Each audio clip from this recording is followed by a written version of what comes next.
पोट्टो असं तुम्हाला sandy बोचा dance पाहायला भेटणार आहे, तर व्हिडिओला पूर्ण पहा. तर रामराम मंडळी, स्वागत आहे तुमचं आपल्या नवीन व्हिडिओमध्ये, तसेच फायबर सिरीजच्या 11व्या पार्टमध्ये. मागच्या व्हिडिओत तर आपण वरच्या पार्टचे डायता काढून ठेवले होते, मग डायता एकदम चांगले निघालते.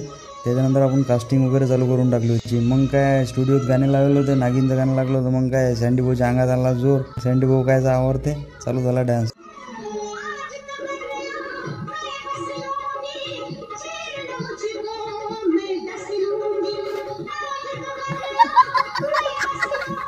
आमच्या स्टुडिओत काम चालू असताना गाणे चालू असले, कोणाच्या अंगात नाचाचा जोर येईन काहीच सांगता नाही येत. तर चला मग आपला गरुडदाचा पॅनल पाहून घ्या कसं क्वालिटी पास निघाला. तर त्याच्यानंतर आपलं दुसऱ्या साईडचा पॅनल वगैरे काढला, त्याची पण क्वालिटी चांगली आली. आणि थोडंफार होते मागं पुढे, ते मग करेक्शन करताना करावंच लागते दुरुस्त.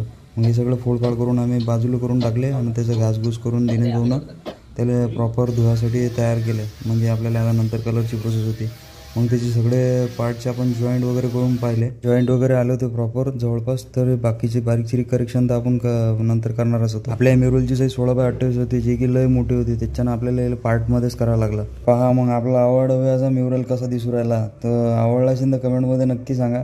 आणि याची पुढची प्रोसेस एकदम मस्त होणार आहे, म्हणजे आपली कलरिंगची, आर्मेचर वगैरे सगळ्या गोष्टीची. तर आपल्या व्हिडिओला एन्जॉय करत राहा, पेजला सपोर्ट करत राहा. भेटू मग पुढच्या व्हिडिओत. तोपर्यंत जय महाराष्ट्र.